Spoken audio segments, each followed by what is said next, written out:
Marysville from SuperTraining gym. Looks like about a 40-minute trip or so. Arriving there right around noontime. To learn about processed food, basically. Yeah, we're going to learn about the process that the meat goes through. And I got to be honest, like I don't know anything about any of this. Really, I know zero. I know that I like the taste of meat. So I'm going to learn more, and I'm excited to learn more about the process. And maybe there'll be things that are maybe like that I don't like or agree with, or maybe there'll be things that I'll be fine with. I'm not sure what we're going to see, but I'm super excited to learn more and to find out more, and to ask about like grass-fed and wild, or and free range, and like all these different things that we hear. Like I don't know what to make of any of it. I honestly don't think it matters that much when we're talking about consuming it in the human body and towards the goals that I have and towards how I want to help people. I mainly am trying to help people lose body fat. I'm a huge proponent of, if you lose body fat, if you lose weight, that is going to help with most of the health problems in the United States. And then, figuring out whether to go like organic and grass-fed and all these different things later on might be more advantageous as you go down the road, but I'm not really sure. So I'm excited to like learn more about it, and to, you got Paul Saladino, he's on one side, and he says, you want to go try to more grass-fed, grass-finished stuff. You got Dr. Baker, who doesn't think it matters as much. There's not a lot of science showing that one way is better versus the other way. My brother and I, we like to lower that. Turn right onto Stripling Road. We like to lower that barrier of entry into all this, and we like to say, hey, if you need to go to McDonald's here and there, then roll through McDonald's, roll through In-N-Out, roll through Wendy's, roll through Burger King. You're doing it every single day, all the time. I don't know, but I don't know what the impact of that is. But again, if your diet is set up in a way that it helps you to lose body fat, and you've been a person that's had a really hard time with your control of your diet, and you've had a really hard time losing body fat, that if you're 50 pounds overweight or 100 pounds overweight, if you get rid of the fat pretty much by any means necessary, I mean, you can, under-eat and you can over-exercise, and that's not great, but pretty much, aside from that, doing it by any means necessary, it's going to help you be a lot healthier. Whoops. Let's see, did I miss the road or unnamed road? I think I needed that road back there. Whoopsie daisy. Alright, we'll figure it out. Here we are, Country Butcher. It looks pretty packed. There's a bunch of cars out here. Good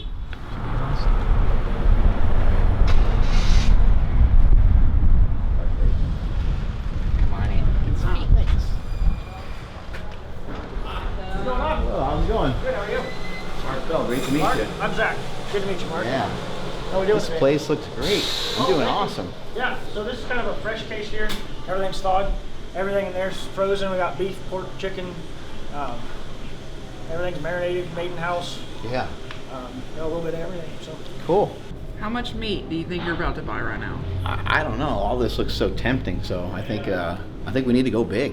I think we really need to load up. Even though I have a freezer full of meat, a freezer full of meat, and a freezer full of meat, I think this is and a refrigerator full of meat. Let me see this thing right here, because I think this is what I got you a basket. Oh my god. Just trying to be prepared, you know what I mean? Oh my god, that's ribs. Oh yeah. short ribs. Yeah. Yeah, short ribs. I'll be right back. What is this one? Oh, that's a nice brisket. Brisket, that's amazing. Is this what your day looks like all the time? You're always like this? Pretty much, yeah. Our head meat cutter's out sick today. Yeah. And so just trying to kind of keep everything going back there. But This is an amazing place. Congratulations. thank you. Yeah, it's kind of old, but does well. I think you mentioned to me that you and your wife bought the place a few years ago. Yeah, about 4 years ago. It was built in 1979, flooded completely up to here in like '86. Got rebuilt. Then I knew the owner that we bought it from Cured Meats Contest, and he historically has always won like best bacon ham for the state of California, and I was winning a lot of the sausage awards, and so he kind of offered up. A lot of good jokes in there, right? Yeah. You can't be here very long without it. Yeah. Yeah. So he offered up to us to buy the shop, and we did. Very cool. And then you guys raise the meats as well, was some of my understanding, or? No, so we do two things. We have a retail store here, which everything we sell has to come from a federally inspected slaughter facility. So we buy kind of like the top end of all the commodity products. So it's you know, for the beef is our main thing is it's either high choice or prime. Right. So super marbled, really tender is kind of what we're going for. What's the difference between some of those meats? Because like, you know, I'm just kind of average schmuck, just like buying meat, and I can definitely taste the difference, you know, between like a prime. But like, what are some of the differences?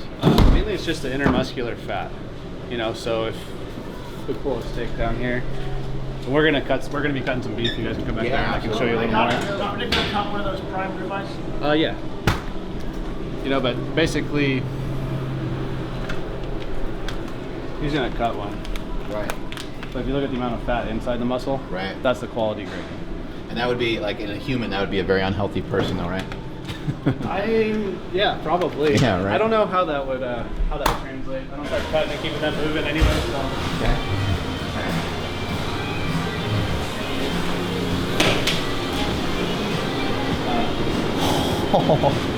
Like rock. This is like Rocky. Holy shit. Yeah, this is one of our Wow. coolers. There's two smaller ones we use for deer, you know, overflow for pigs, things like that. So this is kind of the other side of our business is we don't own these animals. They pay us for the processing. So someone will, you know, raise these in their yard or finish them in a feedlot. They come in, we have a ranch butcher go out and slaughter, bring them to us. The beef will age in here, you know, usually about 14, maybe 21 days if they're a little bigger. And then they tell us how they want it cut up. We cut it up and charge them a price per pound. How do you keep track of how long they've been in here? Kind of just the rotation of them? Yeah, so everything's got a date on it. Oh, okay. We have a book, we have a calendar, you know, so I know when stuff comes in and I start to schedule out when we're gonna cut. At this point, you can probably eyeball them though and kind of get an idea. Yeah, you'll see, you know, how this muscle is dark. Yeah. It's not normally that color. That's like- just the external surface. It's oxidized, kind It's just dried, so if you underneath there, Wow. it's just an external surface. And then, like, as far as taste goes, it just depends on your palate and what you like, because Yeah. it could be aged and have just a different taste to it, right? Yeah, so you'd have to age them extremely long to change the flavor of the meat. When you get it that far out there, you're talking, you know, 50, 60, 70 days. You're really starting to taste like those kind of blue cheese flavors, yeah. you know, and that's kind of just, it's getting that little bit of funk that, Right. I don't really prefer it. We I don't enjoy it myself, yeah. we age for tenderness, so Yeah. maximum tenderness is going to be about 10 days. We make sure to go a little longer than that, you know. Some customers will want us to hang them 21, 28 days, and if we have the space, we'll do it. What about in terms of hunting? Like, if somebody hunted and they just killed an animal, like, is it best to wait a little bit on? I mean, you know, we usually will cut all the wild game we get in a given week on a Sunday. You know, so that's going to hang anywhere from 6, 7 days to, you know, 2 days. And most of the time with wild game, with deer, it's not going to change the texture that much. The other side is, you know, it does continue to age a little bit in the bag after it's cut. I haven't done any like big tests on deer meat, but if you look at just the size of the carcass, especially given that most of our deer, California deer, are a little smaller size carcasses, they really aren't going to benefit from it. You know, and if you hang them and get this surface drying on a deer that doesn't have a bunch of fat to protect it, you're just going to lose a lot of meat. You know, so we kind of tend to cut them a little quicker just to keep the yields up. How do you get these things on there? Do you just pick them up? We have a hoist out back that, Okay, you know, so they'll come in the this truck. thing's got to weigh a lot, right? Yeah, when we 600 pounds, right? this is a monster beef here. So this carcass is 1,064 pounds, which is much bigger than typical. Typically, like a finished steer. I've spotted this before. I spotted 1,080. I was a competitive powerlifter for a long time. We picked that up, so. But we do, you know, these came in from a federal slaughterhouse. They're not being cut federal, but these came on a big truck, and so we actually do kind of pick these ones up. If they're too big, like that one, I think we use the hoist just because we were getting a little tired. We've already pulled the front leg off. This has got to be really difficult to cut through a lot. I know you have machines and stuff, but it's got to be pretty hard, right? It's It's not hard. I mean, it's just learning the process. If you're trying to do it wrong, you're going to struggle really hard. There's a lot of technique to it. Once you get into a rhythm, I mean, pretty much every one you do is going to be about the same type of cut. You know where things are. It gets a little easier. What you're talking about, you know, here, this would be your ribeye. You can see the top there, all the way through to the bottom here. That's expensive. Jump in here, sir? Yeah. And where there's the actual ribs, are these like short ribs or is that something different? Yeah, so these rib bones, Right. so basically this is going to get cut off about there, Right. and that's going to be your ribeye. Those are plate short ribs. Those are chuck short ribs. These are going to be usually a little higher quality. These have a lot more fat in them. Yeah. You ever just walk by and take a little chunk off? No, not with these ones. You know, and this is a pretty nice beef. I kind of held on to this once you guys were here. Right. It's got good marbling, but not overly fat. What's the temperature in that room versus the temperature in here? It's about 36 in there, probably low 50 in here. Yeah. So if you look at it, you got expensive. This right here, you can't really see until we get on the table, but you know, this would be your New Yorks. Your fillets underneath all this fat right here. Right. Our porterhouse would be that cut across. So one of my favorite cuts, and I think you can find it at Costco if you're looking for something really good, that's a little more affordable, is on this chuck. That right there is the chuck eye. So chuck eye steaks are essentially a knife cut away from a ribeye. Oh wow. And they're a lot cheaper. Chuck eye steaks. He said the knife cut. Cheaper than a ribeye, it's about the same. Yeah, so I was just showing, you know, if I cut with my knife right here, that's a ribeye, that's a chuck eye steak. So it's just right It's next exactly to the same thing, it's just that little bit, you know, further up. So really what we're How much talking cheaper about. is it? Oh, substantially. Yeah. Probably. Oh wow. I mean, and it's, About half the price? Yeah, and so if you, like this end of this ribeye is going to have more marbling, more than in muscular fat here, you see it's a lot leaner. Yeah. It's turning into a New York. Oh wow. So that's kind of my favorite part of the ribeye is that fattier end. And then you get one knife cut away for a chuck eye steak. Right. And it's really good, just kind of affordable one. Chuck eye steak, that's where it's at. Really affordable. We're learning some good stuff here. Short ribs you mentioned are a good one. Yeah. Especially if you got we sell the Green Mountain grills. Those are awesome for cooking short ribs. Or, they already cut it over there, but brisket's another super good one. You just get on the grill and get it really tender in here. My wife and 2 kids and I will finish with the brisket. Yeah. Delicious, right? But what we're talking about here mainly is just, this is just kind of put more simply, it's different combinations of protein and fat, right? I mean, you know, you have a New York strip, which once you kind of cut that chunk of fat down the sides, once you cut that off, it's pretty lean. Or you have something like Eye of Round, which is like, you know, it's just like a little lean hockey puck. So they say like, you'll hear middle meats for beef or for any animal. That's where the cost is. Right. So this would essentially go here. Got it. But this middle section, so this section and this section is expensive. When you get into the front and then this is the round, the hind leg, that's where you get some of your cheaper stuff. Yeah. The difference is in the front, in the chuck, you got a lot more fat. In this round, you got a lot of lean. Right. And so everything's gonna be labeled with what subprimal it's from. So this is chuck, rib, loin, round. Any cut of meat at Costco, anywhere like that's gonna have that label on it. Right. So if you see chuck, most likely it's gonna be a little bit fattier. If you see round, it's gonna be a little leaner. Yeah. So I kind of like some of the cheaper cuts that come from the chuck. But Meat hook. Let me see it. Got a meat hook right here. And you just grab and you just kind of dig it in there. it's just easier than trying to use your hand. To like spin it around and stuff. Yeah. Just kind of put it in Go there. for it. Boom. And you can kind of, oh, there we go. Yeah. And if you were gripping with your hand all day, Yeah. just your hand gets tired. Meat hooks. Yeah. Get them in the kitchen. Yeah. Yeah, so that's kind of what I would look for as far for a as second. as far as something a little bit cheaper would be, something not coming from these middle sections. But and if you find it, you look it up, there's some good stuff there. If you break this chuck into a lot of smaller pieces, there's a ton of stuff in there. Denver steaks are another good one. I've heard of that. Yeah, those are a good one. They would come from essentially this muscle right here, but a little further back. Another good one with a lot of marbling and everything. Getting in that protein. What is it? What is this one? He just said it's a leg.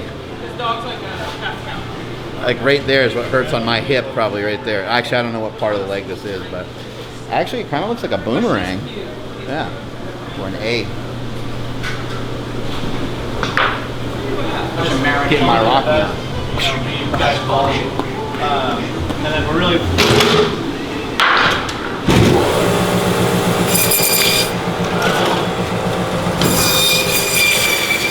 that's your short ribs right there. Gotta get cleaned up, cut up. Yeah. And then this is gonna be chuck roast for this customer at least. Yeah, chuck roasts are another good one for like, you know, crock pot type meals. Where if you're looking to cook one meal, get the best of both worlds. So that's a kidney fat, and it's up to about 2.5%, 3% of the whole carcass weight. So on that. So I used to weigh 330 pounds. And this is probably, I don't know, like if I'm just to take a wild guess, maybe 5 pounds or so? About 4 or 5 pounds. 330 pounds. I now weigh about 230 pounds, but it's from eating meat. It's from eating fat and protein. Fat and protein, fat and protein. Over and over again without the influence, the negative influence of too many carbohydrates. So it's crazy, like whatever, like I don't know how much this bucket weighs at the end of the day, but yeah, I mean that actually feels a little bit more than 100 pounds, but I've lost about that much weight, that much fat has fallen off my body. We gotta save this one for you guys. Let's do the spicy Hawaiian one. Nope, I'm just buying meat now. This is what's happening.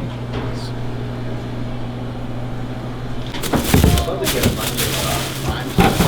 Well, so you guys don't have to look up to this. We're always here. Do you have specifics?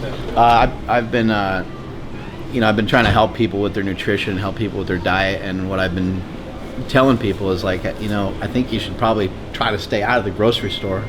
There's too many negative influences, and when I came in here today and looking around, everything here seems to be very, what I would consider to be very healthy. There's no, you guys don't sell cereal. I didn't see any candy bars anywhere. I mean, the worst thing that you might have might just be something that's packed with a lot of nutrition. Yeah. Might just be packed with a lot of calories, might have a good amount of fat, good amount of protein in it. So if you just, you know, look around and what we showed you guys today as we explored, you know, from top to bottom, there's not one thing in here that you can't eat. Like all this stuff is fair game. And even, you know, something having some teriyaki sauce on it or stuff like that, some of that stuff's not a huge deal. It's not a big problem to worry about. Having some extra seasoning on some stuff is just going to make dieting that much more enjoyable. It's just going to make it that much easier. So try not to be, you know, you do want to have concern over your health and over your nutrition. You want to pay attention to what you're eating. But if we sit there and we start really, you know, going over everything with a fine-tooth comb, then it's just going to be kind of miserable. You want it to be enjoyable. So it's been a great experience being here at Country Butcher, and I really appreciate you guys. I appreciate your time, and this is just super cool. Like it's very obvious this is like a labor of love that you guys are putting time and effort into every single day. Yeah. Very, very cool. Thank you. We appreciate that. You know, and people that do have, you know, are looking for more of a health conscious choices in here. If you tell us, hey, I want something with less sugar, it's really easy to roll through and you know, show kind of people what the better options are. Yeah, if they want something leaner, then you know about that yeah, as well. Yeah. So that's what. What did I tally up over here? Did I break a record? Didn't break the record. I gave you a little discount, so $175. We'll call it square. Oh my God, that's amazing. That sounds like a that sounds like a very generous discount, because I think I got a lot of food. It's just Country Butcher. I think you know, if you're located close by and you haven't seen us, come check us out outside of Marysville. What a lot of people don't know is there's a lot of businesses, you know, just like this one, butcher shops that are kind of on a smaller scale, probably family run. And it is really, you know, not just us, but a lot of these small butcher shops are good sources for, you know, finding really quality stuff and someone to talk to that actually knows what they're selling you. You know, so most likely there's a really quality small butcher shop located somewhere nearby. Get out of the grocery store and go check them out. Thank you guys. It's a smoker. Absolutely amazing. Great time here at Country Butcher. Adam was extremely gracious with his time. What a good staff he has as well, and you see the time and the effort that it takes to chop up all that meat, I learned a lot of stuff today, basically about, the different cuts of steak, and I knew a little bit, but probably not much more than some of you. Hopefully you guys learned some things. I did learn a little bit more about the economics of some of the meats and why, the leaner meats are usually a little bit less expensive than the fattier meats. But this is just a great time. Here's the place. I even love the sign. It's kind of got that old school sign to it. And Adam and his wife bought this place a couple years ago, and looks like they're doing an amazing job. And now, it's nice to have a butcher friend. I can go to him. He can be my resource anytime I need meat or have meat questions. But on top of all that, he knew a lot about like the raising of cattle, the slaughtering of cattle. I mean, he knew. It just goes to show you, like, I started, a million years ago lifting weights. I started when I was about 11, 12 years old, messing around with weight. And then as I got to learn more about lifting weights, I started out as a power lifter. And then I got into personal training, and then I got into nutrition, and then I got really deep back into powerlifting again and became basically what you would call like a professional powerlifter. And then from there, I started to develop a wide array of a really good, strong balance of the different things that I knew, and ended up, with just a plethora of information to be able to share out to you guys. But Adam, with his background, he knows about the soil, he knows about the cattle, he knows all the ins and outs of everything, and now he's a butcher and owns a butcher shop. It's just really cool to be around somebody that's that knowledgeable with the whole thing. And we walked away with a giant box of meat. Look at this That thing. I've been holding for 7 minutes while he's talking. Look at this thing. Oh, shut up. Ah, it's light. There you It go. says make bacon great again. Yeah, we're gonna make bacon great again. Here we go. Check out the engine of this Tesla. It's huge.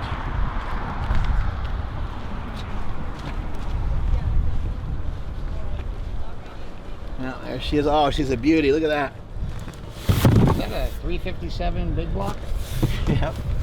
I think it's gonna fit in there. Let's see. Got a little stuck, but we're good. We get it down all the way? It looks like it. All right. Got our meat. Amazing outing here, and we're gonna head back to Super Training Gym. Then I'm gonna go home and I'm gonna cook up this meat. Gonna be delicious.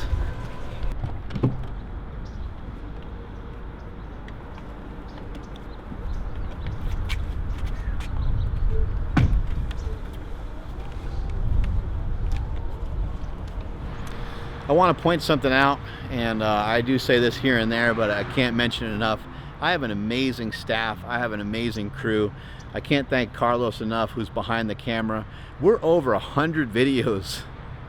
We are over 100 videos, and I appreciate all of you that are watching every single video that we pump out.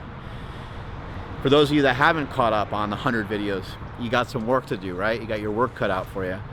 But having Jessica Smith with me today, and having Carlos with me today, and having my brother with me today was awesome. The experience that we had at Country Butcher was fantastic. Again, it's in Marysville. If you live in the NorCal area, it's something you gotta go. If you live within an hour, you gotta go check it out. It was a special place. They got a lot of great meat, family owned, operated. They've obviously put a lot of time and effort into what they're doing, and we need more businesses like that. So go support your small businesses. And remember what I've said. I've been talking about this for a long time, and I don't know if anybody's paying attention or if anybody's listening to what I got to say here, but listen up and pay attention, because this is really important.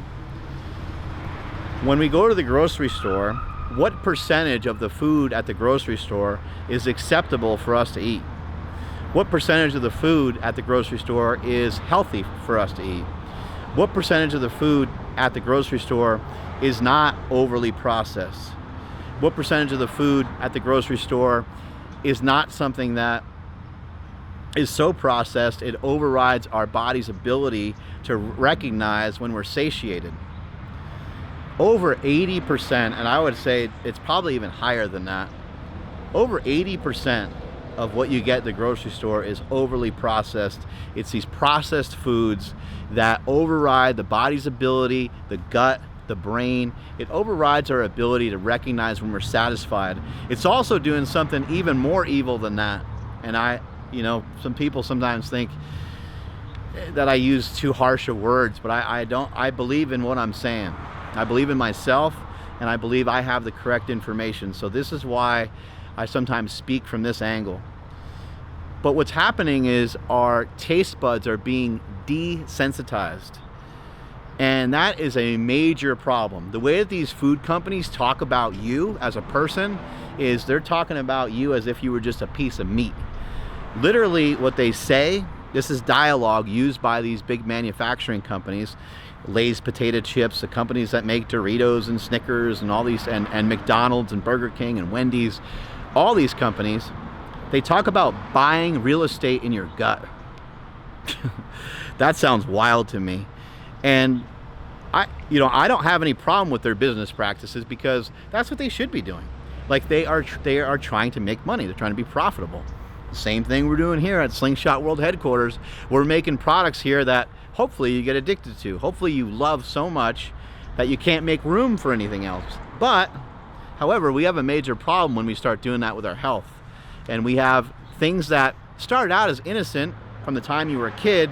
You're like, oh my God, I used to love when I was 8 years old, and my dad would roll through McDonald's and he'd get me 2 cheeseburgers, a fry, and a chocolate shake. That was my thing every single time. As I got older, it turned into 2 quarter pounders, and then it turned into large fries, and it turned into a large shake. It just got bigger, bigger, bigger, and my activity level started to drive down, and my body weight started to go like that, right? And that's what happens to you. But you get addicted to food, and some people are like, I don't know if it's an addiction. It's an addiction, but beyond it just being an addiction, it's something that these foods, these McDonald's foods and these potato chips and all these different things that are out there, they prevent you from even eating, from even going for the nutritious foods that we need. So a lot of times you're filling your stomach up with a bunch of junk that you don't need in replacement of the shit that you actually need. We need protein. We need to make sure we have our nutrient cup. Our micronutrient cups need to be filled up. Our macronutrient cups need to be filled up as well. One thing that you don't have to fill up is because the body doesn't need any dietary carbohydrates. The body makes its own carbohydrates, and maybe some of you could argue and say, hey, look, man, I'd like to have some carbohydrates for performance and to match up with my goals, and I would be in agreement with you. But what we should all be agreeing on, and the fight that we should be against, is fighting against all the bullshit and all the crap that's in the grocery stores. And the way that we can fight is to be pro-carnivore, and the way that we can fight is with our dollars. Stop putting your dollars towards processed foods. Start investing in meat. Start investing in the foods that you know that will have a huge impact on your metabolic health. Only 12% of Americans have metabolic health, and I would say it's even way lower than that. 12%. That means that we're dealing with like a very small group of people that have access, that have full access to what their body's actually capable of even doing, because they have too much interruption. They have got too much, they have too many bad foods. They eat them too often. They eat them too, obviously too frequently is a huge part of it, but also eating too much.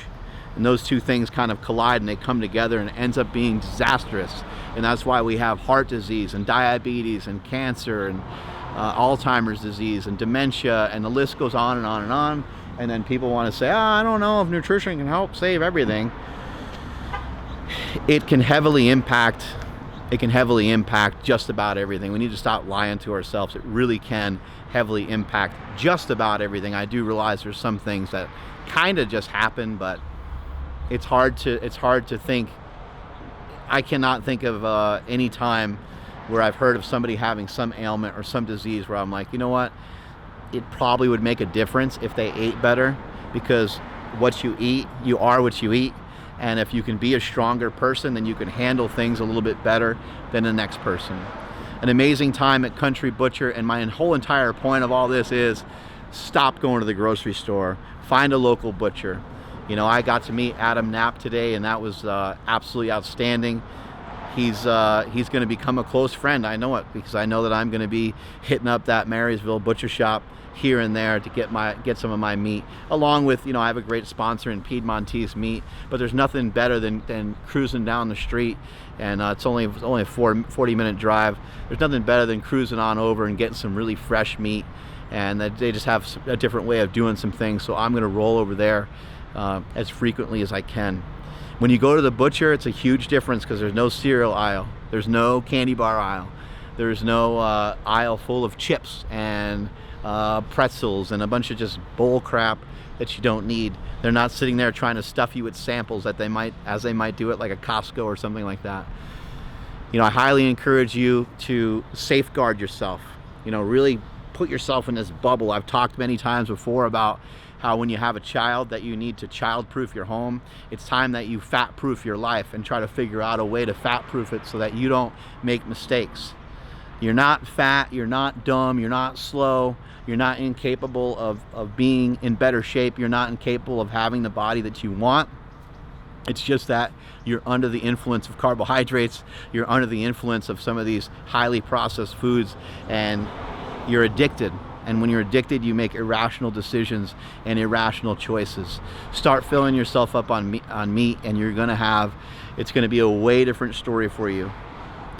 Lastly, I just want to finish with, I really appreciate the time that they took over at Country Butcher today. I really appreciate the amount of time they spent with us and all the information they shared with us. Get out to a butcher, stop going to the grocery store. Strength is never a weakness, weakness is never a strength. I'm going on a 10-minute walk. Just got back here, didn't even want to step foot inside the building, because I know how important it is for me to get my exercise in. So I'm not going to get distracted. I'm not going to be pulled into a meeting. Someone's not going to say, "You have a second." I'm staying right out here, and I'm going to go hit up my 10-minute walk. Strength is never a weakness. Weakness is never a strength. Catch you all later.